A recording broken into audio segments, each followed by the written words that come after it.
नमस्कार दोस्तों, स्वागत है आपका अपने चैनल हिंदी प्रवाह में। तो दोस्तों आज हम यूपी टेट का 2018 का प्रीवियस ईयर क्वेश्चन का पूरा सॉल्व करेंगे।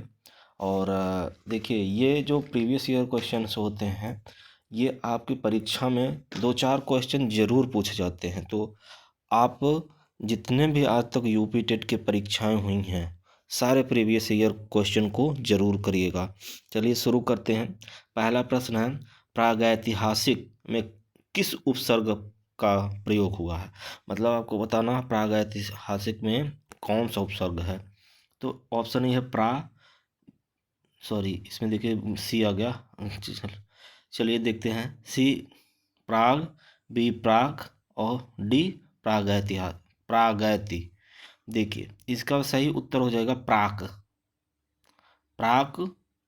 प्राक प्लस ऐतिहासिक, प्रागैतिहासिक हो जाएगा। ठीक है, तो ये उत्तर सही हो जाएगा। अगला देखते हैं दूसरा प्रश्न। तुलसीदास तुलसीदास किसकी कविता है। मतलब ये कह रहा है तुलसीदास जो है वो किसने लिखा है। तो हरिवंश राय बच्चन, बी मुक्तिबोध, सी अज्ञेय, डी सूर्यकांत त्रिपाठी निराला। तो देखिए दूसरा का सही उत्तर हो जाएगा तुलसीदास जो सूर्यकांत त्रिपाठी निराला जी ने लिखा है। ऑप्शन डी सही हो जाएगा, सूर्यकांत त्रिपाठी निराला। चलिए आगे देखते हैं अगला क्वेश्चन। अगला क्वेश्चन है, बहिष्कार का संधि विच्छेद क्या है। ए है बहिर्धनकार, दूसरा बहिर्धनस्कार, तीसरा बहिर्धन अकार, चौथा बहिर्धनकार। तो इसका सही उत्तर हो जाएगा तीसरे का ए बहिर्धनकार, और इसमें व्यंजन संधि है। ठीक है, तो ऑप्शन ए सही हो जाएगा। प्रश्न नंबर 4 देखते हैं। वैदेही वनवास किसकी रचना है। वैदेही वनवास मैथिली शरण गुप्त, बी अयोध्या सिंह उपाध्याय हरिओद, सी रामधारी सिंह दिनकर और डी श्रीधर पाठक। तो वैदेही वनवास जो रचना है वो ऑप्शन बी सही हो जाएगा, अयोध्या सिंह उपाध्याय हरिओद जी। ठीक है, आगे बढ़ते हैं। अगला देखते हैं प्रश्न नंबर 5। प्रश्न नंबर 5 क्या कह रहा है, निम्न में से पुल्लिंग शब्द का चयन कीजिए। पखावज, बी पहिया, सी लिखावट, डी मझधार। तो इसमें आपको बताना है पुल्लिंग शब्द। तो देखिए इसमें जो भी विकल्प दिए गए हैं इसमें आपका पुल्लिंग शब्द लिखना है। तो बी वाला आपका सही हो जाएगा पहिया। ठीक है, बाकी सभी जो हैं पखावज, लिखावट तथा मझधार स्त्रीलिंग शब्द हैं। ठीक है, आगे देखते हैं। देखिए आगे जो है आपका 6 से 7वां प्रश्न अपठित गद्यांश दिया गया है। इसको पढ़ करके सही विकल्प आपको छांटना है। तो चलिए इसको एक बार पढ़ते हैं, फिर इसके बाद सही इसका निकालते हैं, क्वेश्चन देखेंगे। स्पष्टता, आत्मविश्वास, विषय की अच्छी पकड़ और प्रभावशाली भाषा में अपने विचारों और भावनाओं को व्यक्त करना ही संप्रेषण कला है, जो निरंतर अभ्यास से निखारी जा सकती है। एक दिन में कोई अच्छा वक्ता नहीं बन सकता तथा भाषा पर अनायास ही किसी की पकड़ नहीं हो पाती। इसी अभ्यास से स्वामी विवेकानंद ने जिस संप्रेषण कला का विकास किया था उनसे विश्व धर्म सम्मेलन में लाखों अमेरिका निवासियों को चकित और मोहित कर दिया था। ठीक है, तो चलिए अब प्रश्न देखते हैं। प्रश्न नंबर क्या है, छठा क्या कह रहा है, संप्रेषण कला क्या नहीं है। तो देखिए प्रभावशाली भाषा, अलंकरण, आत्मविश्वास, डी विचारों और भावनाओं को व्यक्त करना। ठीक है, देखिए प्रभावशाली भाषा, अलंकरण, आत्मविश्वास और विचारों भावनाओं को व्यक्त करना। तो इसमें बी ऑप्शन से हो जाएगा, अलंकरण। ठीक है, इसमें देखिए कहीं पे भी जो आपका पैसेज था पीछे उसमें अलंकरण की बात नहीं की गई है। प्रभावशाली भाषा, आत्मविश्वास और विचारों और भावनाओं को व्यक्त करना, ये इसकी बात की गई है। पीछे देख सकते हैं आप, विचारों और भावनाओं को व्यक्त करना यहाँ पे देखिए लिखा हुआ है। ठीक है, एक मिनट, ये देखिए, विचारों और भावनाओं को व्यक्त करना, प्रभावशाली भाषा, ठीक है, ये आत्मविश्वास, ये सब दिया है, लेकिन इसमें कहीं पे भी अलंकरण शब्द नहीं दिया है। इस वजह से आपका सही ऑप्शन हो जाएगा ऑप्शन बी, अलंकरण। ठीक है, आगे देखते हैं अगला क्वेश्चन। संप्रेषण कला का विकास किससे होता है? संप्रेषण कला का विकास किससे होता है? अनायास, बी अभ्यास, डी विषय की अच्छी पकड़, सी भाषण। तो अभ्यास से, यहाँ पे पीछे देखिए बताया गया है कि अभ्यास से आपके संप्रेषण कला का क्या होता है? विखार होता, सॉरी, निखार होता है। तो देखिए अभ्यास से निखारी जा सकती है। ठीक है, तो आगे चलते हैं, प्रश्न नंबर 8 देखते हैं। प्रश्न नंबर 8 क्या कह रहा? निम्न में से संयुक्त व्यंजन कौन सा नहीं है? देखिए, आप जब भी कोई भी एग्जाम दे रहे हैं तो इस शब्द का जरूर ध्यान दिया करिए, इसमें ये गलती होने के चांस ज़्यादा रहते हैं। ठीक है, चलिए तो देखते हैं। संयुक्त व्यंजन नहीं है, त्र, ग, छ और ये, तो ये सभी संयुक्त व्यंजन है, यही नहीं है, ऑप्शन बी। ठीक है, ऑप्शन थोड़ा लिखावट में गलती हो गया है, उम्मीद है आपको इसको मैनेज करेंगे। आगे बढ़ते हैं। मृत्युंजय पद में कौन सा समास है? मृत्युंजय पद में कौन सा समास है? प्रश्न नंबर 9 देखिए, ऑप्शन ए बहुव्रीहि, बी द्विगु, सी कर्मधारय और डी द्वंद्व। ठीक है, देखिए इसकी हम थोड़ा डिटेल में देखते हैं। जब दो पद मिलकर किसी तीसरे पद को की ओर संकेत करते हैं, ठीक है, तो देखिए इसमें जो होता है क्या होता है? बहुव्रीहि समास। तो ये आपका बहुव्रीहि समास हो जाएगा। ठीक है, तो इसमें देखिए मृत्युंजय का क्या अर्थ होगा? मृत्यु को जीतने वाला, मृत्यु प्लस अंजय। ठीक है, तो मृत्युंजय, वहां पे देखिए दो शब्द मिलकर मृत्यु और जय मिलकर के मिला है, तो इस पे तीसरा की तरफ जो इशारा कर रहा है वो शिव की तरफ इशारा कर रहा है, इस वजह से ये बहुव्रीहि समास से हो जाएगा। देखो, मृत्यु का अपना मतलब होता है और जय का मतलब अलग होता है, लेकिन मृत्यु प्लस जय ये दोनों मिलकर मृत्युंजय बना, तो मृत्यु का अलग अर्थ और जय का अलग अर्थ, ये दोनों जो जब मिल जा रहे हैं तो किसी तीसरे का अर्थ दे रहे हैं। इसी वजह से जब कोई भी शब्द तीसरे का अर्थ देने लगे तो वो हमेशा बहुव्रीहि समास होता है। आगे बढ़ते प्रश्न नंबर 10 देखते हैं। ठीक है, अलंकार में किस उपसर्ग का प्रयोग हुआ है? Option A Alan, B L, सी अल, ठीक है, डी अलम। तो सही उत्तर हो जाएगा इसका डी अलम। अलम प्लस कार होता है अलंकार। प्रश्न नंबर 11 देखते हैं। यह पुस्तक किसकी है? में रेखांकित शब्द का पद परिचय दीजिए। तो आपको बताना, देखिए यहाँ पे रेखांकित नहीं है, मैं रेखांकित कर दे रहा हूं। ये आपका यही बताना कि यह पुस्तक किसकी है। इसमें जो रेखांकित यह है, ये है क्या? गुणवाचक विशेषण, पुस्तक विशेष एक वचन, सार्वनामिक विशेषण, पुस्तक विशेष एक वचन। ठीक है, सर्वनाम एक वचन स्त्रीलिंग और डी संबोधन अव्यय। तो इसका सही उत्तर हो जाएगा ऑप्शन बी, सार्वनामिक विशेषण। ठीक है, यह वह ये वे वो, जैसे ही ये आए उसके तुरंत बाद अगर कोई भी सर्वनाम सॉरी संज्ञा आ जा रहा है, ठीक है, तो हमेशा ये विशेषण का काम करेगा। ठीक है, मैंने सर्वनाम की वीडियो में ये सब पढ़ाया, अगर आप नहीं कर पा रहे हैं तो उसको देख लीजिएगा एक बार। चलिए, तो प्रश्न नंबर 12, विश्लेषण शब्द का विलोम होगा। व्याख्या, विवेचन, सी संश्लेषण, डी विभाजित। तो सही उत्तर हो जाएगा सी संश्लेषण। आगे बढ़ते हैं। जिनका उच्चारण ऊपर के दांतों पर जीभ लगने से होता है उसे क्या कहते हैं? ए मूर्धन्य, बी कंठ, सी दंत, डी अनुनासिक। ठीक है, तो तेरह जो प्रश्न है उसका सही उत्तर हो जाएगा दंत, ऑप्शन सी। ठीक है, देखिए जिन व्यंजनों का उच्चारण ऊपर के दांतों पर जीभ लगने से होता है उसे दंत व्यंजन कहते हैं। जैसे देखिए इसमें देखिए त, थ, द, श। ठीक है, ये सभी क्या होते हैं, दंत व्यंजन होते हैं। तो ऑप्शन 13 का सी हो जाएगा सही। चलते हैं आगे बढ़ते हैं। प्रश्न नंबर 14 देखिए क्या कह रहा, निम्नलिखित में से ऊष्म व्यंजन कौन से हैं। आपको चारों ऑप्शन में से ये पहचानना है कि ऊष्म व्यंजन कौन सा है। ठीक, तो देखिए च छ ज अ ब स श श स य र ल। तो इसका देखिए इसमें थोड़ा सा लिखावट में थोड़ी गलती हुई है, तो ऑप्शन बी सही होगा, ये वाला स स स। ठीक है, प्रश्न नंबर 15 देखते हैं। 15 में क्या, अत्यधिक का विलोम क्या है।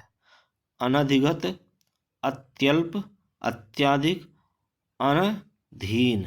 ठीक है, इसका सही उत्तर हो जाएगा ऑप्शन बी, अत्यल्प, मतलब अति अल्प। अत्यधिक का अति अल्प होता है। ठीक है, तो आगे आगे देखते हैं।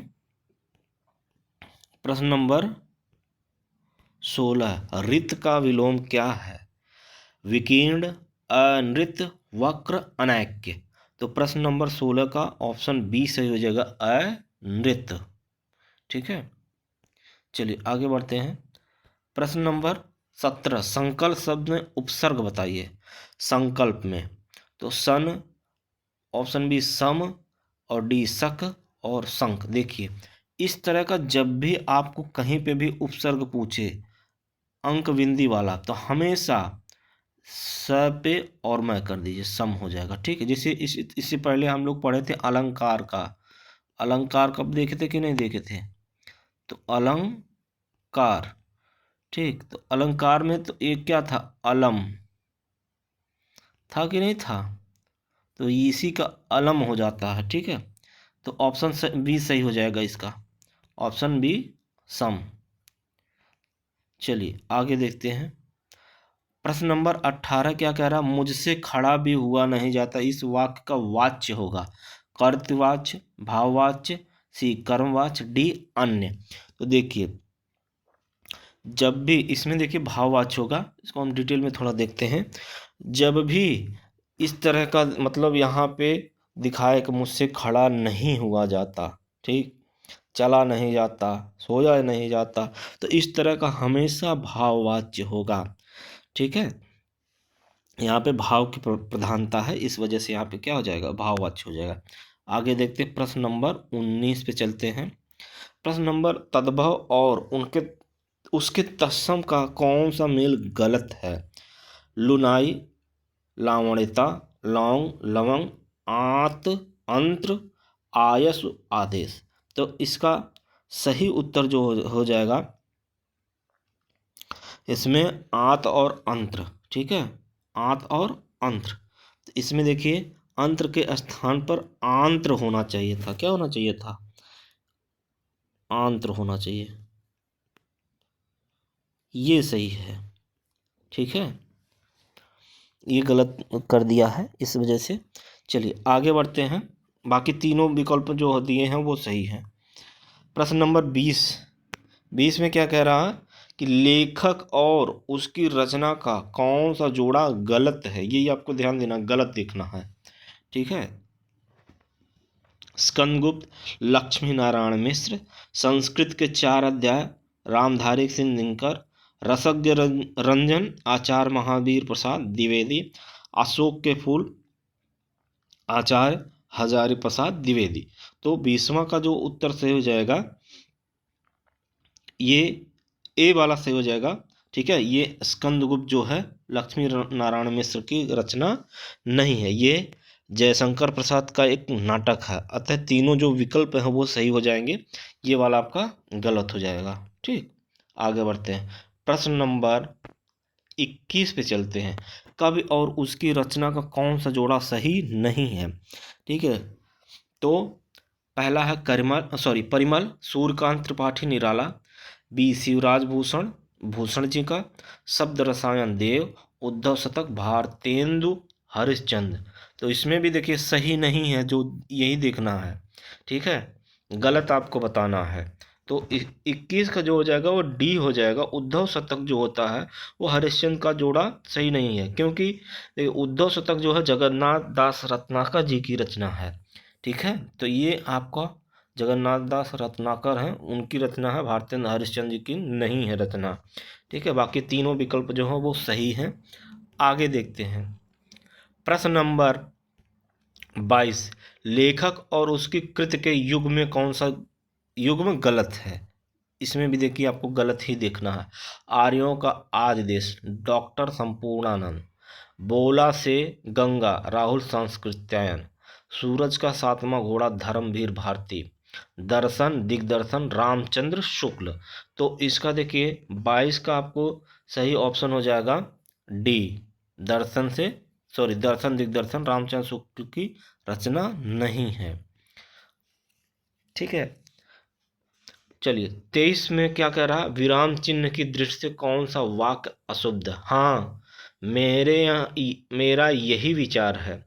वह ईमानदार, परिश्रमी, कर्मठ और मृदुभाषी है। उसके पास धन, वैभव, नौकर चाकर आदि सभी कुछ था।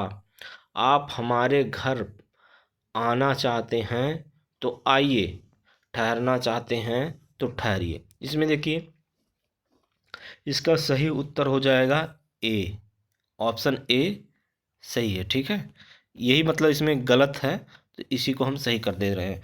हाँ ठीक, अशुद्ध पूछा है, यही अशुद्ध है। ठीक, बाकी सभी तीनों सही है। इसमें देखिए इसको थोड़ा डिटेल में देखते हैं। देखिए जब जब भी हाँ अथवा नहीं, ठीक है, को शेष वाक्य से अलग किया जाता है तो उसके बाद अल्प विराम चिन्ह का प्रयोग होता है। यहाँ पे देखिए अल्प विराम नहीं आया है। ठीक है, इस पे अल्प विराम चाहिए था। ठीक है, उसके बाद अल्प विराम जरूर आना चाहिए। अतः ये जो विराम की दृष्टि से ए ऑप्शन अशुद्ध है। ठीक, चलिए आगे देखते हैं। देखिए प्रश्न नंबर 24 क्या कह रहा है? कौन सा शब्द भिन्न अर्थ और प्रकृति का है? मतलब आपको देखना है कि ऐसा शब्द बताइए जो अलग अर्थ दे रहा है, बाकी तीनों से अलग। ठीक, तो देखिए सनातन, शाश्वत, चिरंतन, अधुनातन। ठीक, तो ये देखिए इसमें ऑप्शन डी से हो जाएगा। सनातन, शाश्वत, चिरंतन, ये तीनों का अर्थ एक ही होता है। अधुनातन का मतलब होता है अभी हाल ही का।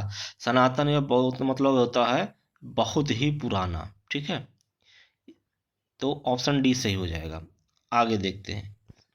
इसका कलर मैं चेंज कर लूँ थोड़ा, चलिए नहीं हो रहा, सॉरी, येलो कर ले रहा हूँ। ठीक है, आगे बढ़ते हैं। प्रश्न नंबर 25 पे चलते हैं। अर्वाचीन शब्द का विलोम होगा। ठीक, तो अर्वाचीन अधुनातन, अद्यतन, प्राचीन और सनातन। तो देखिए अर्वाचीन का मतलब हो जाएगा अभी हाल ही का, मतलब जल्दी का। लेकिन ये जो प्राचीन शब्द है ये हो जाएगा पुराना। ठीक, तो अर्वाचीन का मतलब होता है हाल ही में। अर्वाचीन का मतलब क्या होता है? अद्यतन।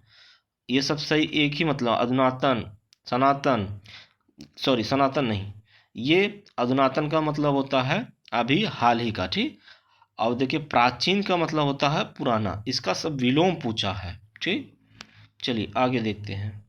प्रश्न नंबर 26। व्याकरण की दृष्टि से कौन सा शब्द क्या है? अशुद्ध है। अशुद्ध आपको देखना है, तो अशुद्ध शब्द आपको छांटना है।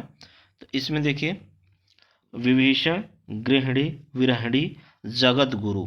तो इसका सही उत्तर हो जाएगा 26 का ऑप्शन बी। विरहिणी नहीं होता है, विरहिणी होता है।